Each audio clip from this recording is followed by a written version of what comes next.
Es un gran gusto dictar esta segunda conferencia en la Cátedra Abierta Bernardo Klicksberg que la Universidad Católica de Salta ha establecido en este ciclo sobre los desafíos éticos de nuestro tiempo con el que se inicia la actividad de la cátedra.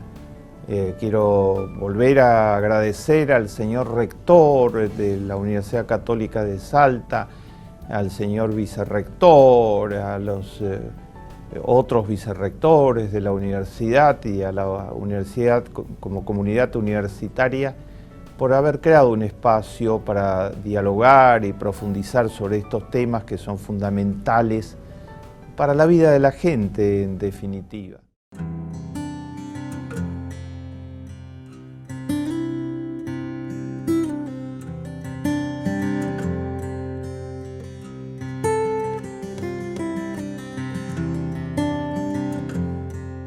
En primer lugar, de los 3 puntos que les dije que iba a tratar, la crisis.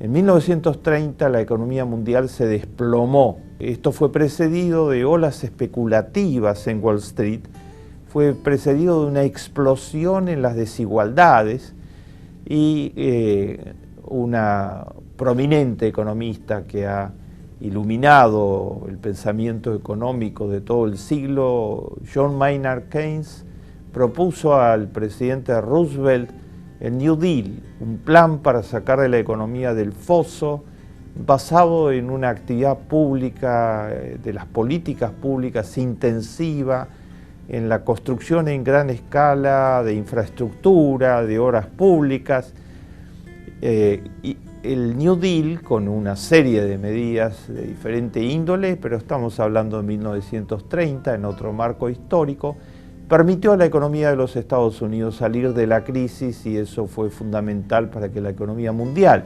saliera de la crisis.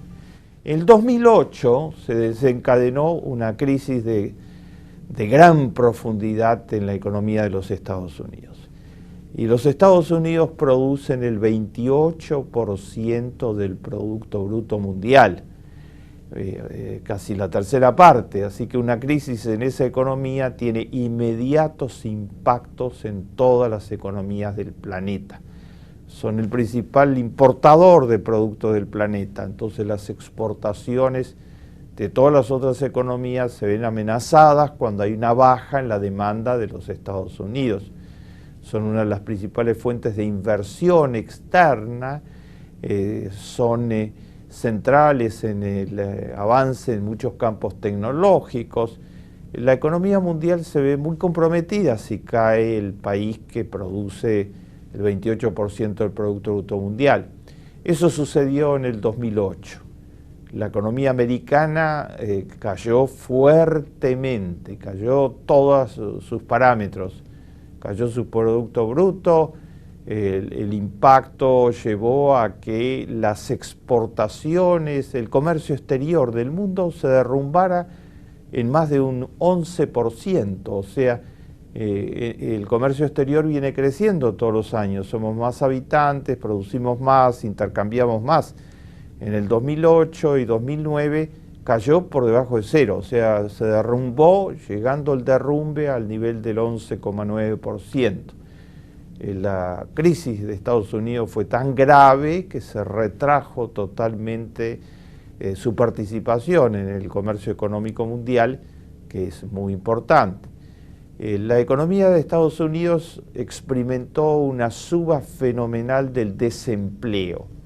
Se cerraron muchísimas pequeñas y medianas empresas, se vieron afectadas muchas grandes empresas y el desempleo llegó a significar entre desempleados, entre la tasa abierta de desempleo, desempleados así declarados como desempleados totales, los desempleados parciales, o sea, los que tienen algunas horas de trabajo, pero no pueden tener más horas de trabajo porque no tienen quien los tome, tienen dónde trabajar.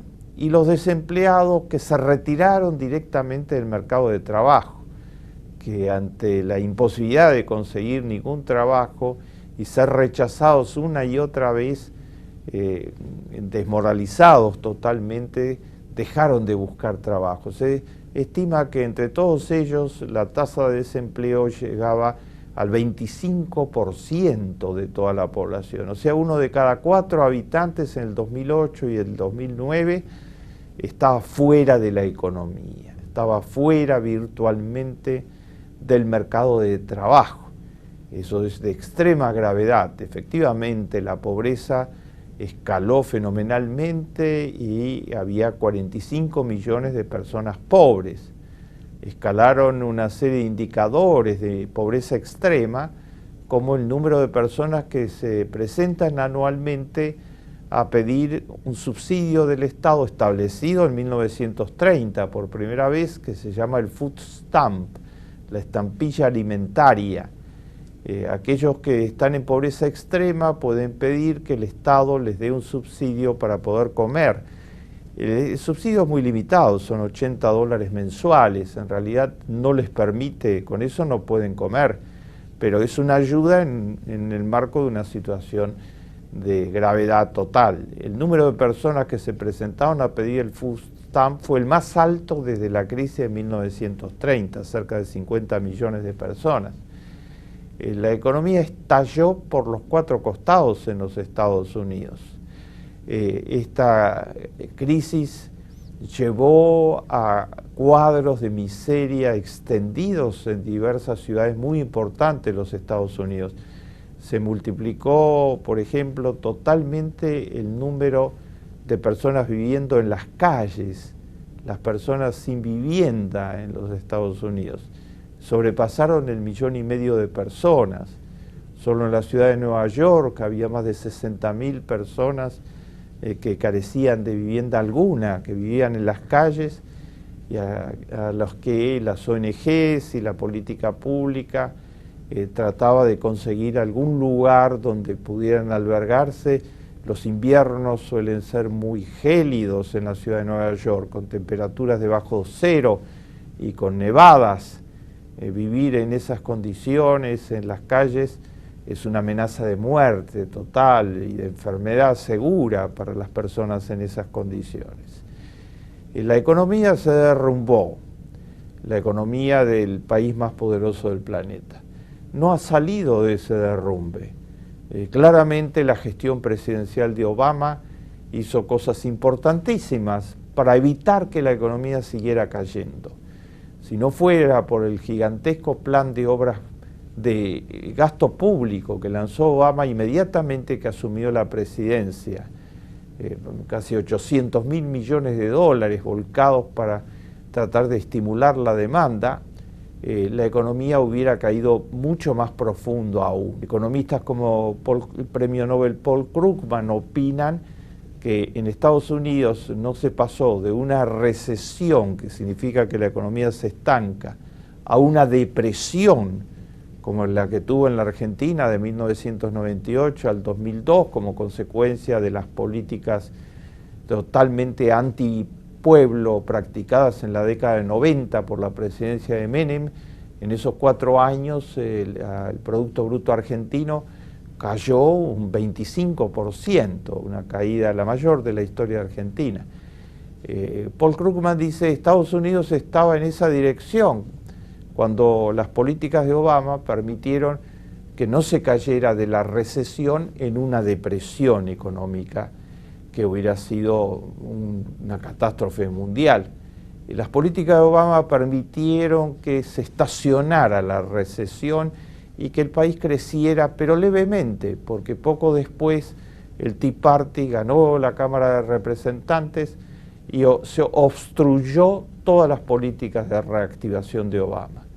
En nombre de lo que se llama el fundamentalismo de mercado, trató de obstruir todas las políticas reactivantes, vetando una por una, impidiendo que los proyectos de ley presentados por el presidente llegaran siquiera en muchos casos a ser tratados por la Cámara de Representantes, que es crucial en aprobar financiamientos y medidas que signifiquen, en definitiva, consecuencias presupuestarias. La economía quedó en una situación de crecimiento muy bajo. La economía de Estados Unidos crece este año, el año 2013 se supone que va a tener un crecimiento cercano al 2%. En los años anteriores fue menor aún. Esto es un crecimiento muy bajo de la economía. Recordemos que la economía china, la que más crece en el planeta, crece a tasas superiores al 8, al 9, al 10%. Las economías de América Latina crecen actualmente a tasas superiores al 4%. La economía argentina creció desde el 2003 hasta el año anterior, hasta el 2011, a una tasa de crecimiento del 7,5%. Estados Unidos, la economía crece a una tasa muy baja que no permite bajar sustancialmente la tasa de desocupación, mejoró la tasa de desocupación. Actualmente la tasa de desocupación está bordeando, es un poco menor al 8%. Si se le suman los desocupados a tiempo parcial, aquellos que solo tienen pocas horas de trabajo y los que se retiraron del mercado de trabajo, es el doble aproximadamente de eso. Es una tasa considerable, pero muy por debajo del 25% a que hicimos referencia en el momento pico de la crisis. Pero es una economía con dificultades severas. La Unión Europea atraviesa por dificultades aún mayores que la de los Estados Unidos. La crisis la Unión Europea está envuelta en una crisis económica de gran magnitud. La Unión Europea produce cerca del 22% del Producto Bruto Mundial. Entonces quiere decir que sumadas, la economía de los Estados Unidos y la Unión Europea producen alrededor del 50% del Producto Bruto Mundial. Y los países de la Unión Europea, la mayoría de ellos están en recesión y algunos, como Grecia, en depresión económica aguda. La economía griega cayó en más de un 30% en los últimos 5 años, crecimiento negativo. Están en recesión economías como la de España, como la de Portugal, como la de Irlanda, como la de Italia y como la de Gran Bretaña. O sea, gran parte de las economías europeas y algunas de las mayores del mundo, como son la economía de Gran Bretaña, por ejemplo, y la de Italia, que están entre las 10 primeras del planeta. Están en recesión. La tasa de desocupación europea es la más alta desde 1930. Es 11,9% actualmente. Eso significa 25 millones de personas desempleadas. Y la tasa de desocupación juvenil es mucho peor aún. La tasa de desocupación juvenil es del 23% actualmente. En Grecia y en España es el 55%. Más de 1 de cada 2 jóvenes está desocupado y sin esperanza inmediata, dado la caída y la recesión permanente de la economía. Los sufrimientos sociales que esto causa son casi inenarrables, son de una magnitud fenomenal. Un grupo de universidades investigó en los Estados Unidos una correlación muy brutal. Investigó la correlación entre desocupación y tasa de suicidio. Y desgraciadamente encontró que la correlación es altísima. Un punto de aumento en la tasa de desempleo significa un punto de aumento en la tasa de suicidios.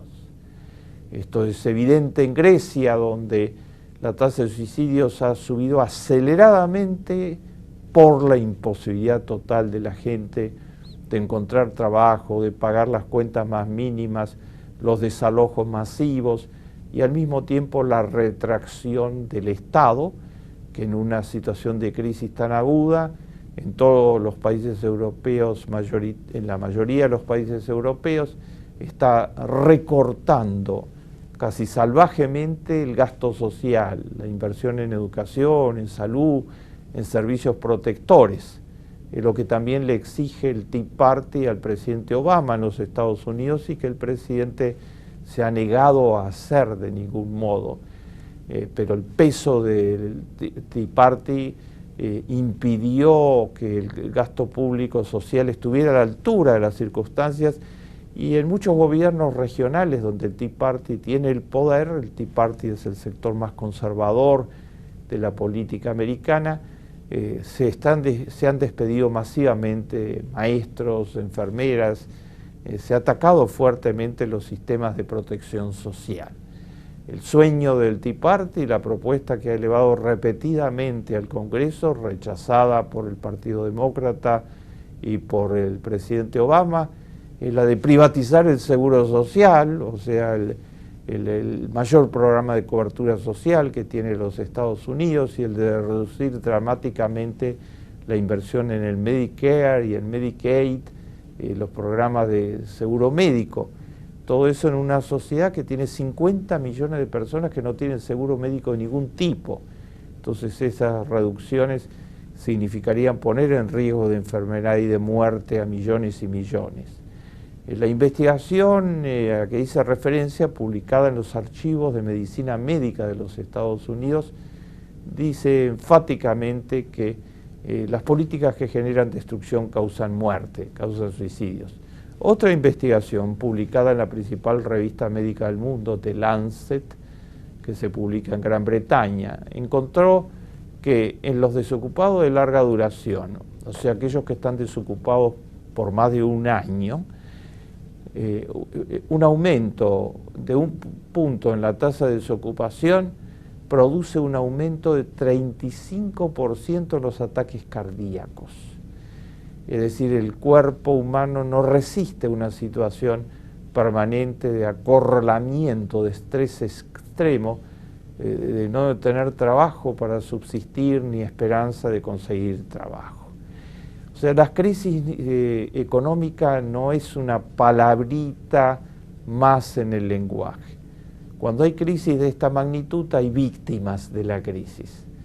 Las víctimas no son quienes la generaron, como vamos a ver ahora. No es el 1% más rico de la población mundial que hoy acapara, como muy bien lo ha planteado la Iglesia Católica en su última encíclica sobre estos temas, Caritas et Divinato, no es el 1% más rico que ha jugado un rol fundamental en que se produzca la crisis. Ellos han aumentado sus riquezas, por el contrario. Ese 1% más rico tiene hoy el 43% del Producto Bruto Mundial, de los patrimonios del mundo, mientras que el 50% más pobre tiene menos del 2%. La Iglesia Católica llama esto el escándalo de las disparidades éticas y de las disparidades hirientes, porque hieren la ética y el sentido común más elemental. Los perjudicados por la crisis han sido los pobres, las pequeñas clases medias, las clases medias, los trabajadores, los pequeños propietarios de pequeños comercios, de pequeñas industrias. Grecia han cerrado en muy poco tiempo millones de pymes. Se han destruido un porcentaje abrumador de las pequeñas y medianas empresas de la economía. Ellos han sido los grandes perjudicados. Que el 50% de la economía mundial, Estados Unidos y gran parte de Europa, esté en esta situación, lógicamente impacta a toda la economía mundial. Como vamos a ver en la última parte, hay áreas económicas del mundo que han logrado confrontar la crisis. Entre ellas destaca el UNASUR, el área geográfica en donde vivimos. Pero la crisis los ha afectado con muy buenas políticas públicas, contracíclicas, y una gran movilización de la capacidad productiva por parte de las pymes y del tejido social. Han resistido la crisis, pero la crisis las afecta también con otras proporciones diferentes.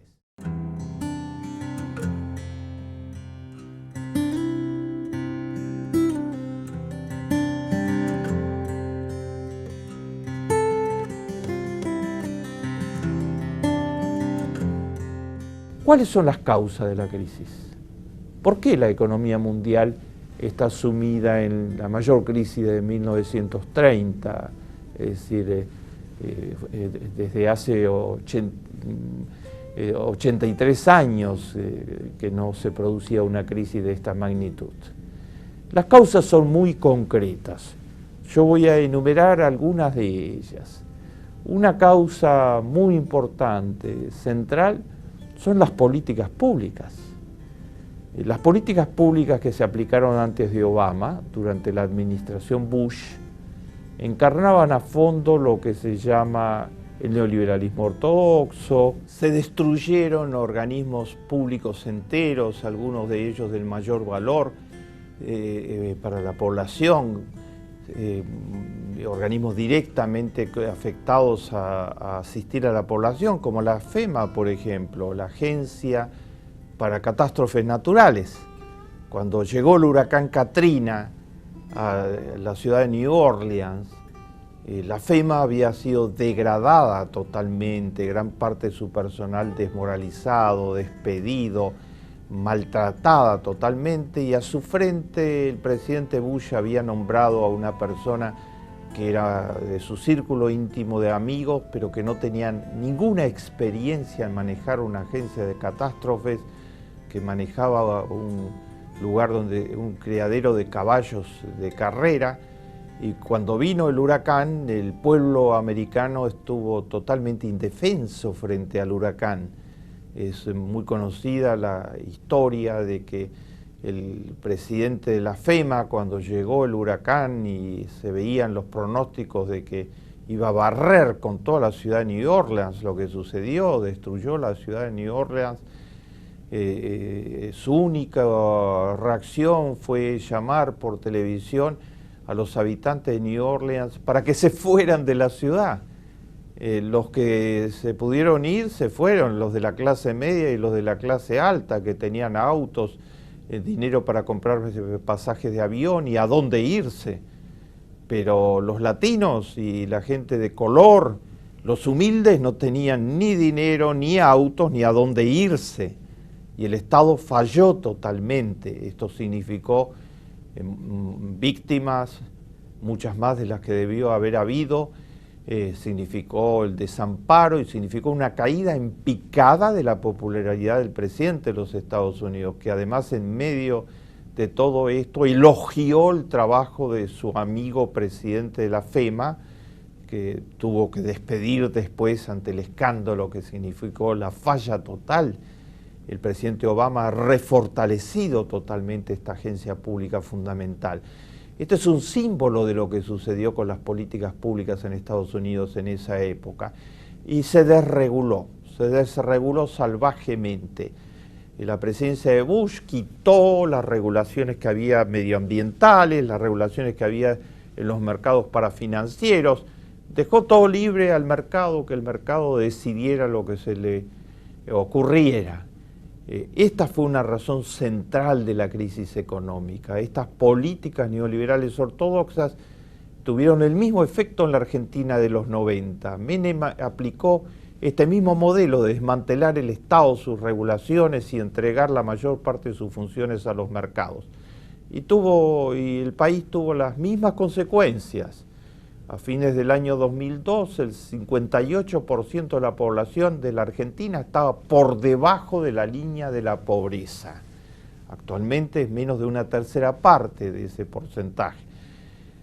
El 75% de los jóvenes estaban desocupados, parodiando una expresión que usaba el presidente de aquella época. Menem lo hizo.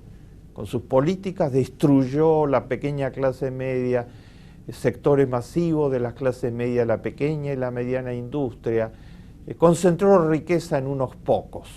La segunda razón de la crisis económica en Estados Unidos, junto a las políticas del periodo Bush, es la que el presidente Obama llama con frecuencia la codicia desenfrenada. Al no haber regulaciones de ningún tipo, se dispararon los operadores especulativos en el mercado parafinanciero especialmente.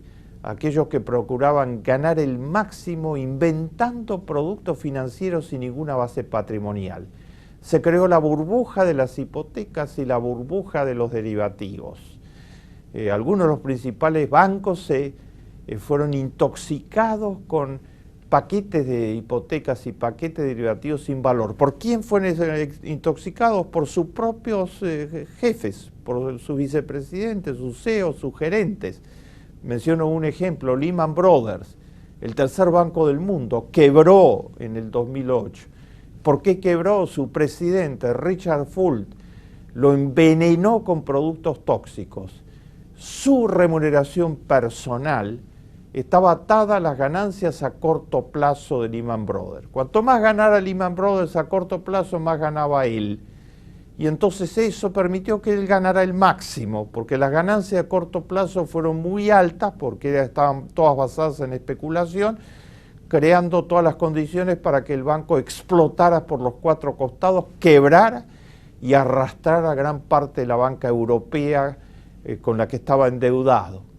El señor Fuld lo llamó el Congreso de los Estados Unidos a declarar, y el Congreso le mostró que había ganado en los últimos 5 años cerca de 500 millones de dólares, mientras destruía al banco. Cobraba $23.000 por hora. Eso se llama codicia desenfrenada. Y la falta de regulación genera los incentivos para la codicia desenfrenada, como se comprobó en la Argentina en los 90, en el Wall Street del 2008, el 2009, en la ex Unión Soviética, cuando la falta de regulaciones permitieron que los bienes públicos fueran cooptados por una plutocracia, la mayor parte de exfuncionarios directivos del anterior Partido Comunista, que creó una nueva casta de multimillonarios cleptócratas, o sea que se apoderaron inmoralmente de gran parte de los bienes del conjunto de la sociedad. La falta de regulaciones crea la especulación desenfrenada, la codicia desenfrenada que habla Obama.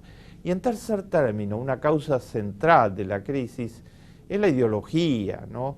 Esta ideología neoliberal ortodoxa repite una y otra vez que lo mejor que puede pasar es que el Estado no haga nada, se limite a las funciones muy esenciales de policía y de justicia, y que todo lo haga el mercado, y que el mercado, movilizado por el egoísmo de cada uno, nos va a llevar a la mayor producción y productividad. Esto no tiene nada que ver con la realidad. Nos ha llevado en todos los lugares del mundo en donde se aplicó a aumentar el número de pobres y concentrar toda la riqueza en unos pocos ricos. Es el mercado, son los pocos ricos que tienen la posibilidad de hacer monopolio, de hacer especulación financiera en gran escala y que concentran cada vez más la riqueza del planeta. En los Estados Unidos se produjo una vertiginosa concentración de los ingresos y actualmente 400 personas tienen más que 150 millones de americanos. Este tipo de ideología es la que se está aplicando a la Unión Europea actualmente a través de las llamadas políticas de austeridad. Reducen el Estado, eliminan las regulaciones, bajan los sueldos de los empleados públicos, los despiden masivamente, cortan los gastos sociales y que el mercado genere empleos, que genere prosperidad. No sucede así en la realidad. Está generando miseria en todos los países donde se está aplicando y está generando hiperconcentraciones de los ingresos. Las políticas, la codicia desenfrenada, la falta de valores éticos en sectores muy importantes de los empresariados, de los grandes empresarios y particularmente en el sector financiero, y la ideología de fondo totalmente equivocada generaron las crisis a las que yo me estoy refiriendo. Y hay una falla ética central en la ideología. La ideología neoliberal es una ideología de que arréglese cada uno como pueda.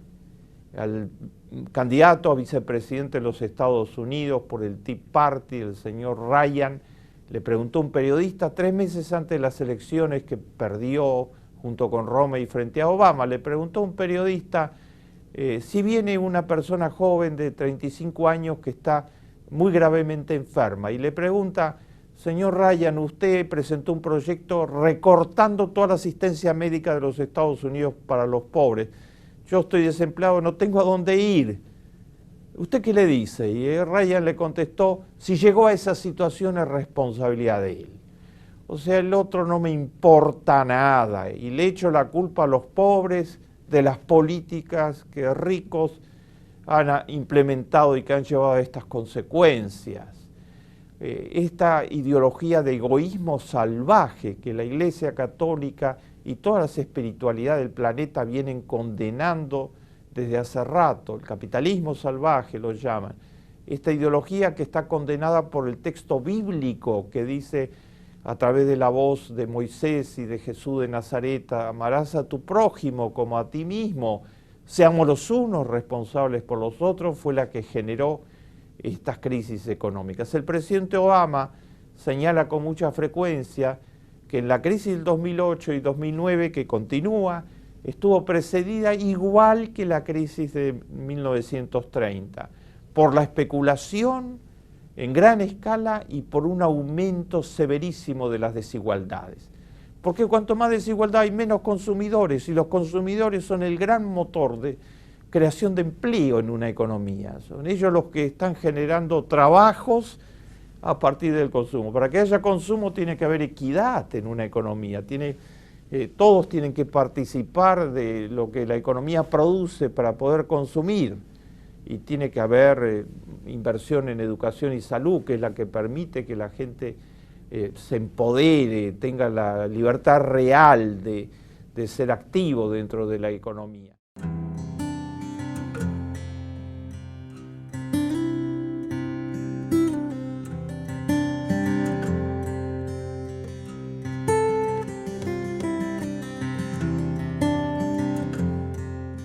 ¿Hay salida para esto? Les he retratado la crisis, les he retratado algunas de sus causas centrales. ¿Hay salida? Claro que hay salida, porque en la misma Europa ni Noruega, ni Suecia, ni Dinamarca, ni Finlandia fueron afectados por la crisis. E Islandia, que fue inicialmente afectado, un pequeño país, se recuperó rápidamente porque todos ellos son un modelo solidario. Son países donde la igualdad es fundamental y las políticas públicas son políticas pro igualdad, muy activas, un Estado muy activo, cero corrupción, absolutamente transparente, no clientelar, controlado por la participación de toda la población y un Estado que invierte formidablemente en educación y salud. La educación y salud y la investigación científica y tecnológica son las grandes prioridades. Esos países están en la misma Europa y no los afectó la crisis para nada. Tienen 0% de pobreza, 3% de desocupación. Son países pequeños y no los afectó la crisis. Están protegidos por las políticas estatales, los altos niveles éticos de la sociedad, donde la empresa privada tiene estándares éticos muy exigentes, y la participación de la población en causas éticas. El 70% de las personas hacen trabajo voluntario en Noruega. Noruega en el 2013, en el Informe de Desarrollo Humano de las Naciones Unidas, volvió a ser el primero del mundo. Yo lo llamo, es el campeón mundial de desarrollo humano. Siempre es el primero del mundo desde 1990 en que se publica el Informe de Desarrollo Humano. Y hay una razón, porque es al mismo tiempo el campeón mundial de equidad. Es el país del mundo donde hay menos distancias entre los distintos estratos de la población. Eso porque está universalizada la cobertura de educación, todo el mundo estudia becado por el Estado y por la sociedad, puede estudiar desde preescolar hasta terminar un posgrado, y todo el mundo tiene protección en salud.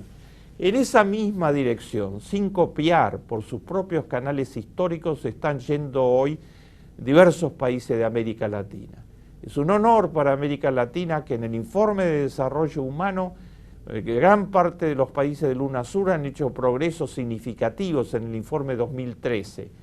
2 países de América Latina en ese informe encabezan esos progresos. Hay 2 países de América Latina que son los de mayor coeficiente de desarrollo humano y que están en la tabla de los países de muy alto nivel de desarrollo humano. Son Chile y la Argentina.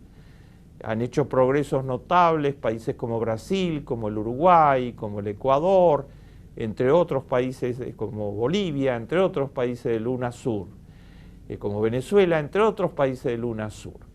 ¿Y por qué han hecho progresos? Estos países fueron sacudidos por la crisis derivó de la aplicación total de políticas neoliberales en Menem, en la Argentina, en Salinas, en México, en las horrorosas y asesinas dictaduras militares que padecieron en la década de los 70 y parte de las décadas de los 80, los Videla, los Pinochet. ¿Y por qué estos países ahora son vistos como una referencia internacional de países que en plena crisis de la economía americana y de la europea tienen buenas tasas de crecimiento y están reduciendo pobreza y desigualdad? Porque hay políticas públicas de primera calidad, porque hay un Estado activo, porque hay una sociedad civil movilizada, porque las pymes son fortalecidas y son centrales actualmente en la economía, porque se están refortaleciendo las cooperativas, el cooperativismo, que es sustancial para que una economía sea para todos.